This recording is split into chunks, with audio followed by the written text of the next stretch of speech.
नमस्कार, आप देख रहे हैं इंडिया न्यूज मध्य प्रदेश छत्तीसगढ़ में। आपके साथ तरन्नुम जहां शेख। वीडियो की शुरुआत फटाफट अंदाज में।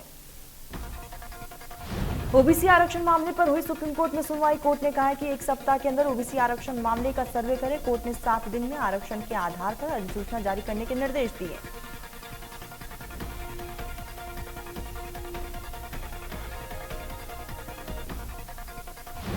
ओबीसी आरक्षण मामले पर सुप्रीम कोर्ट के फैसले के बाद बोले सीएम शिवराज। कहा कि सत्यमेव जयते। सीएम ने कहा है कि आज सत्य की जीत हुई है। सुप्रीम कोर्ट के फैसले पर सीएम शिवराज सिंह चौहान का बयान।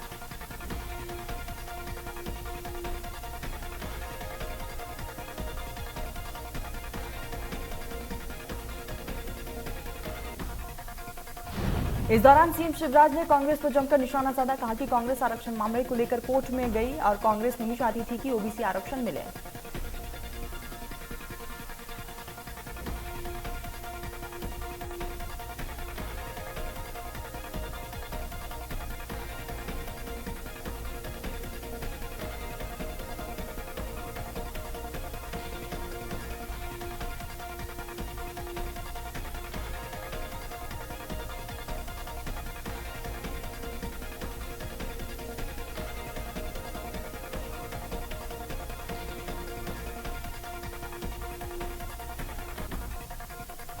प्रदेश अध्यक्ष वीडी शर्मा ने भी सुप्रीम कोर्ट के फैसले का स्वागत किया है। साथ ही वीडी शर्मा ने कहा है कि हम हर वर्ग के साथ खड़े हैं और हम कोर्ट के फैसले का स्वागत करते हैं।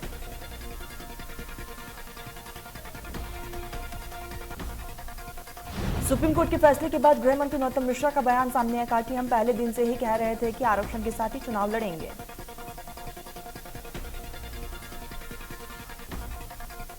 नरोत्तम मिश्रा ने कहा है कि हमने लगातार प्रयास किए हैं। सीएम शिवराज दिल्ली गए, हम भी उनके साथ दिल्ली गए।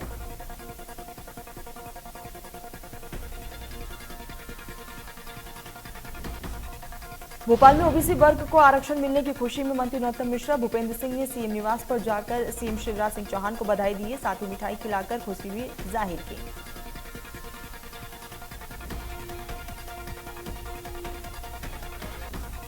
पीसीसी चीफ कमलनाथ ने ओबीसी आरक्षण मामले पर ट्वीट करते हुए कहा है कि हम पहले दिन से ही कह रहे थे कि हमारी में बगैर आरक्षण के चुनाव नहीं होनी चाहिए। कमलनाथ ने आगे लिखा है कि हमने ओबीसी आरक्षण को लेकर सदन में भी लड़ाई लड़ी थी और उसके बाद सदन में सर्वसम्मति से ये प्रस्ताव भी पारित हुआ था।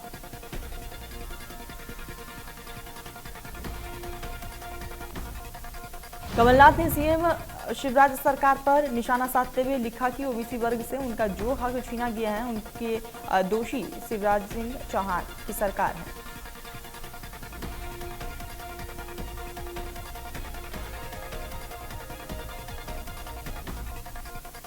सीएम शिवराज की किसानों को सौगात। 82 लाख किसान परिवार को किसान कल्याण योजना के तहत लाभ।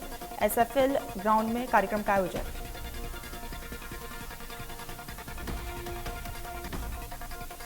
भोपाल में गृह मंत्री नरोत्तम मिश्रा का बयान सामने आया। उन्होंने मंडला की घटना पर कांग्रेस पर निशाना साधा। नरोत्तम मिश्रा ने कहा है कि राजनेता का काम समाज के अंदर फायर ब्रिगेड की तरह होना चाहिए, लेकिन कुछ दिनों से देखने में आ रहा है कि दिग्विजय और कमलनाथ चिंगारी लगाने का काम कर रहे हैं, जबकि मंडला की घटना और जादू टोना और पारिवारिक घटना है।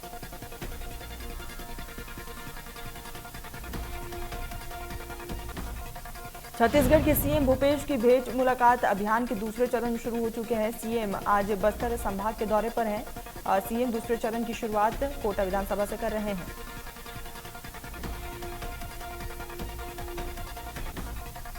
सीएम भूपेश बघेल कोंटा पहुंचे, जहां पर सीएम भूपेश बघेल ने श्री राम लिंगेश्वर मंदिर में पूजा अर्चना भी की है।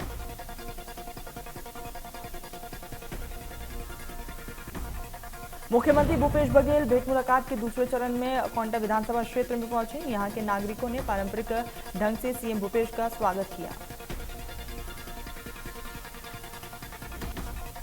इंदौर में एमजी रोड स्थित बोलिया सरकार छत्री के प्राचीन मंदिर को खुलवाने को लेकर विधायक आकाश विजयवर्गीय ने पुरातत्व विभाग को पत्र लिखा है। इसे लेकर कांग्रेस प्रवक्ता नीलम शुक्ला ने आकाश विजयवर्गीय पर निशाना साधते हुए एक राजनीतिक स्टंट करार दिया है। उन्होंने कहा है कि प्रदेश में बीजेपी की सरकार है, लेकिन आज तक इसको खुलवाने की सूची नहीं ली गई।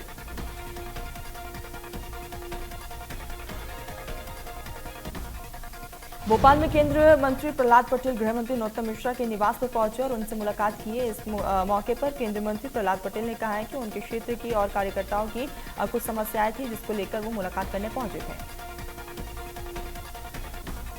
उन समस्याओं को लेकर दोनों के बीच चर्चा भी हुई है, जिसका समाधान गृह मंत्री नरोत्तम मिश्रा ने तुरंत ही किया है। प्रहलाद पटेल ने नरोत्तम मिश्रा को दिल से धन्यवाद भी दिया। 2 दिवसीय जिला स्तरीय स्वास्थ्य शिविर का आयोजन जेपी अस्पताल पहुंचे स्वास्थ्य मंत्री प्रभुराम चौधरी। स्वास्थ्य शिविर का किया गया निरीक्षण।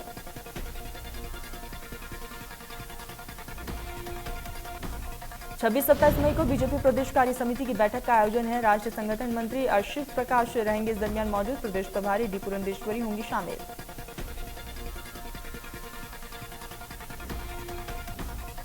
रायपुर में विधायक रेणु जोगी की तबीयत बिगड़ गई है। रेणु जोगी को आनंद फानन में श्री नारायण अस्पताल में भर्ती करवाया गया, जहां पर उनका इलाज जारी है।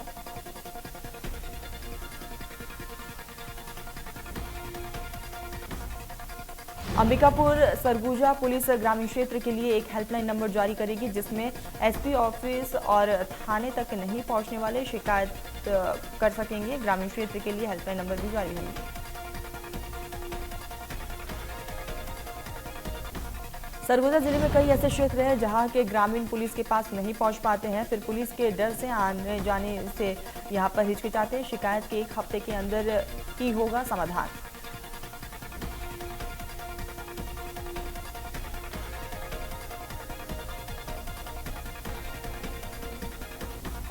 नीमच मूर्ति स्थापना को लेकर हुए 2 समुदाय के बीच टकराव के मामले में 2 और युवकों को गिरफ्तार कर लिया गया है। दोनों पर सोशल मीडिया पर आपत्तिजनक पोस्ट वायरल करने का आरोप है। इन 2 युवकों की गिरफ्तारी को मिलाकर नीमच उपद्रव मामले में अब तक 12 गिरफ्तारियां हो चुकी हैं। नीमच में उपद्रवियों ने जमकर हिंसा की थी।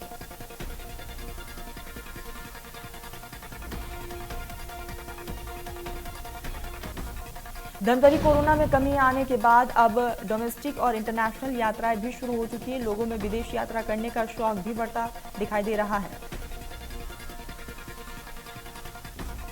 धमतरी जिले में लोगों में पासपोर्ट बनवाने की होड़ ही लगी हुई है। एसपी ऑफिस में वेरिफिकेशन के लिए लगी भीड़ को देखकर अंदाजा लगाया जा सकता है।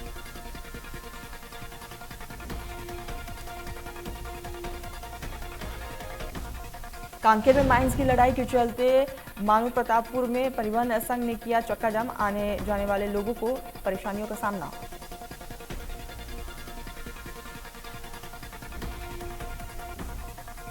आम जनता परिवहन संघ के इस प्रदर्शन से परेशान होती हुई नजर आ रही है। वही संघ ने प्रशासन पर मारपीट करने का आरोप भी लगाया।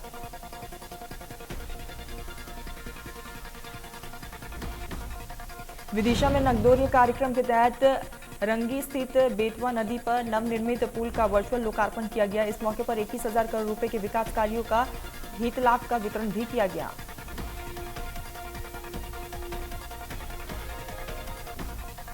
विदिशा जिले में पीएम आवास के 695 हितग्राहियों के खाते में 6 करोड़ 63 लाख रुपए की राशि डाली गई और 3 करोड़ 95 लाख के 16 निर्माण कार्यों का भूमि पूजन भी किया गया। कार्यक्रम में मंत्री विश्वास सारंग मौजूद रहे।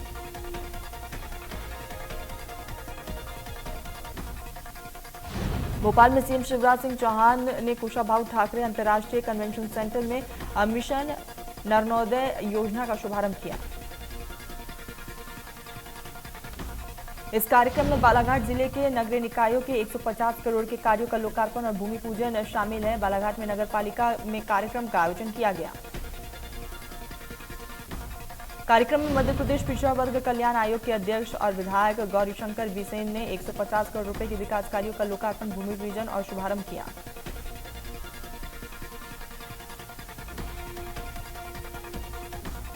महापौर एजाज देवर ने चलाया विशेष अभियान। आधी रात को चली महापौर की झाड़ू, सुबह चमकी मिली शहर की सड़कें।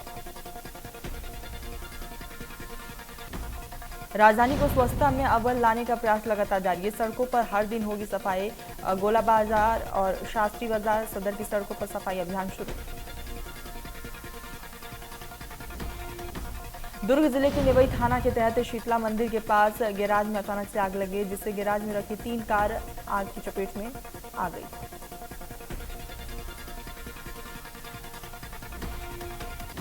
जून 2021 में देवास जिले के नेमावर में हुए जघन्य हत्याकांड मामले में सीबीआई की टीम जांच के लिए नेमावर पहुंची है और खेत में जहां 5 लोगों के शवों को दफनाया गया था वहां से सीबीआई टीम ने जांच शुरू की।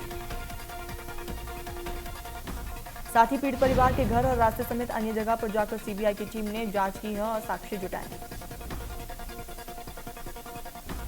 टीम ने खेत की मिट्टी के सैंपल भी लिए हैं। बता दें कि सीबीआई ने 9 नामजद और अन्य के खिलाफ विभिन्न धाराओं के तहत 9 मई को एफआईआर दर्ज किया था। पन्ना टाइगर रिजर्व में एक तेंदुए ने नीलगाय का शिकार किया है। इस दौरान पर्यटकों ने वीडियो बनाकर मोबाइल में पूरा मामला कैद किया। वीडियो सोशल मीडिया पर वायरल हो रहा है। ये वीडियो पन्ना टाइगर रिजर्व के कोर जोन का बताया जा रहा है। इस दौरान डर और रोमांच के बीच पर्यटकों ने अद्भुत वीडियो बनाया है।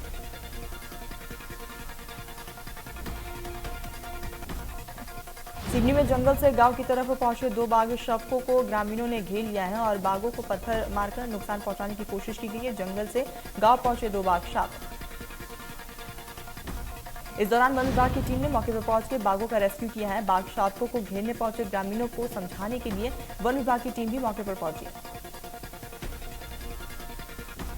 वन विभाग की टीम ने दोनों शावकों को कान्हा नेशनल पार्क भेज दिया है। मामला उगली वन परिक्षेत्र में बेलगांव के पास का है।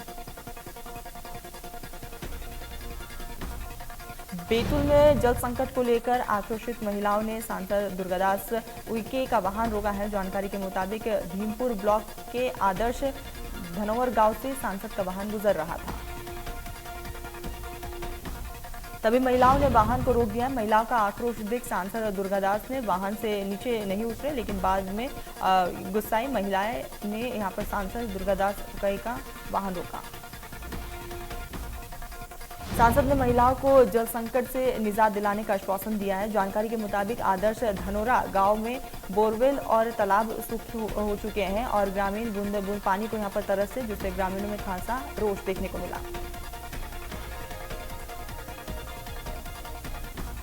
मध्य प्रदेश में स्कूल में धर्म परिवर्तन का मामला सामने है। मामले में बाल आयोग ने संज्ञान लिया है। बाल अधिकारी संरक्षण आयोग के सदस्य ब्रिजेश चौहान का बयान सामने आया।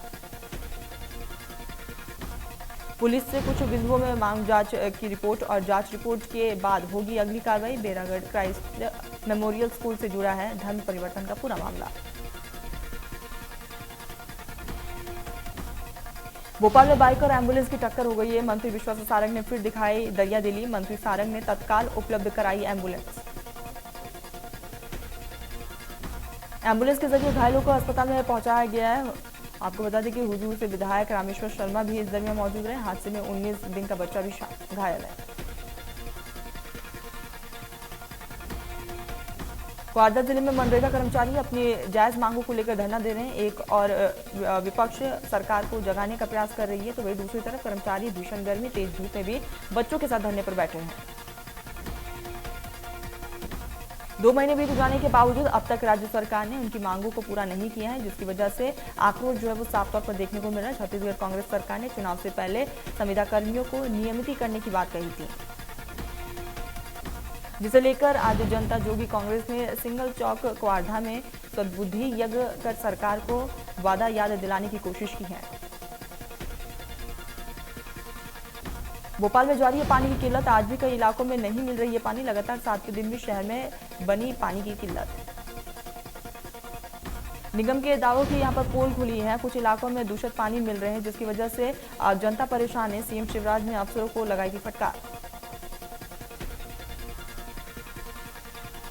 इंदौर में रेल यात्रियों के लिए बड़ी खबर है। यात्रियों को करना पड़ सकता है दिक्कतों का सामना। इंदौर जोधपुर एक्सप्रेस ट्रेन आज 3.25 घंटे देरी से पहुंची।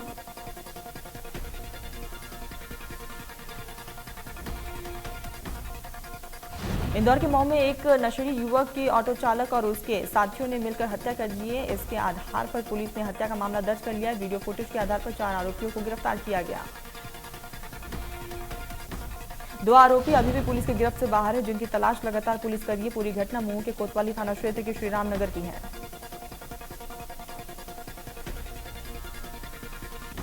गुजरात चुनाव से पहले कांग्रेस को बड़ा झटका लगा है। हार्दिक पटेल ने कांग्रेस का दामन छोड़ दिया है। इस साल के अंत में होने वाले गुजरात विधानसभा चुनाव से पहले ये कांग्रेस के लिए बड़ा झटका है।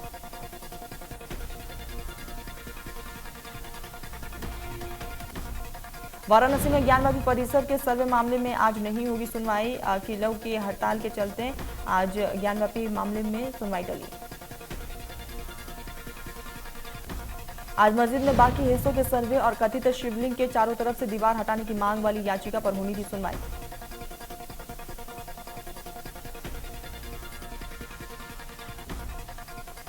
कांग्रेस सांसद कार्ति चिदंबरम के एक करीबी को सीबीआई ने अरेस्ट कर लिया है। यह एक्शन कल हुई छापेमारी के बाद लिया गया। जानकारी के मुताबिक कार्ति चिदंबरम के करीबी भास्कर रामन को सीबीआई ने गिरफ्तार किया। उन पर घूस लेने और भ्रष्टाचार के आरोप लगे हैं। कल कार्तिक चिदंबरम के 9 ठिकानों पर छापेमार कार्रवाई हुई है। पूर्वोत्तर राज्य असम में बाढ़ से हालत बिगड़ चुके हैं। प्रदेश के 26 जिलों में 4 लाख से अधिक लोग बाढ़ से प्रभावित हैं।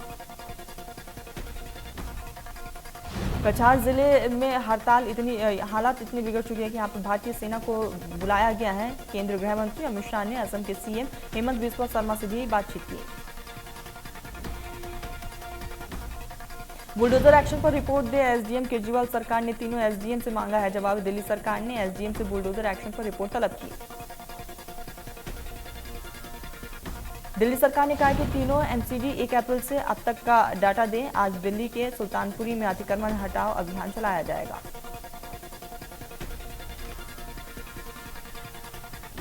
भवन निर्माण सामग्री की कीमतों में हो रही जबरदस्त बढ़ोतरी की वजह से बाजार में इनकी मांग गायब हो चुकी है। इसका असर ये हुआ है कि ये अब सरिया और सीमेंट की कीमतों में गिरावट आने लगी है।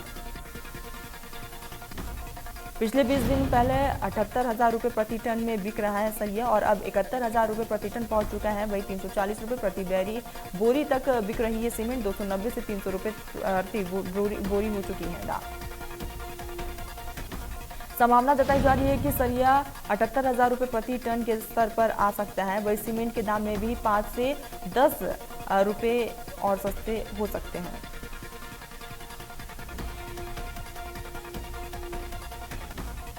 गोरखपुर में बांद्रा जाने वाली हमसफर एक्सप्रेसवे में बम की सूचना से रात में हड़कंप मच गया है। रात 9:30 बजे पूर्व रेल मंत्री पीयूष गोयल और प्रधानमंत्री ऑफिस को किया गया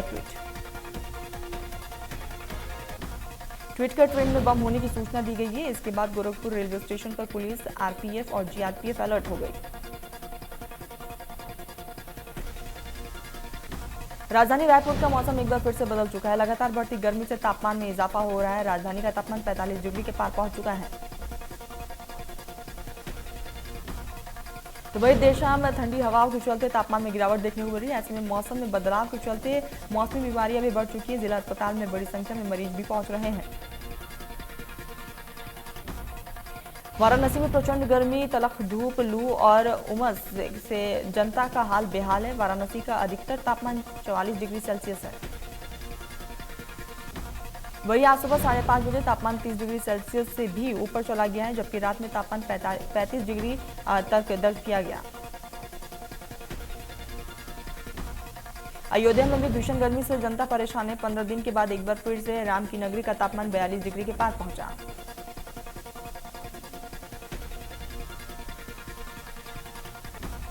इस बीच अघोषित बिजली की कटौती ने लोगों की मुश्किलें बढ़ा दी है। कई घंटों की अघोषित कटौती से लोगों की नींद चैन उड़ चुके हैं। अयोध्या को कट जोन के बावजूद भी बिजली कटौती जारी है। मौसम विज्ञान विभाग ने दिल्ली में गरज के साथ छींटे पड़ने और आंधी चलने का अनुमान जताया है, जिससे तापमान में गिरावट देखने को मिल सकती है और जनता को गर्मी से राहत मिल सकती है। राष्ट्रीय राजधानी दिल्ली, नोएडा, गुरुग्राम और आसपास के मौसम का मिजाज बदला है। आज दिल्ली एनसीआर में आंधी चलने के साथ हल्की बूंदाबांदी भी देखने को मिली। भोपाल में अप्रैल की शुरुआत में जो नींबू 200 रुपए से 300 रुपए किलो तक बिक रहे थे, अब 70 से 100 रुपए किलो तक मिलने लगे हैं। आवक 80 क्विंटल तक रोज हो रही है। ऐसे में 45 डिग्री वाली गर्मी में नींबू एनर्जी देगा। जुलाई तक नींबू सस्ती हो जाएगी। दिल्ली की जनता पर एक बार फिर से महंगाई की मार पड़ सकती है। दिल्ली सरकार ने एक समिति को इस सप्ताह के अंत तक अपनी रिपोर्ट सौंप सकती है। इस रिपोर्ट में सीएनजी के दामों में बढ़ोतरी के बाद ऑटो रिक्शा और टैक्सियों का किराया बढ़ाए जाने की सिफारिश की जा सकती है।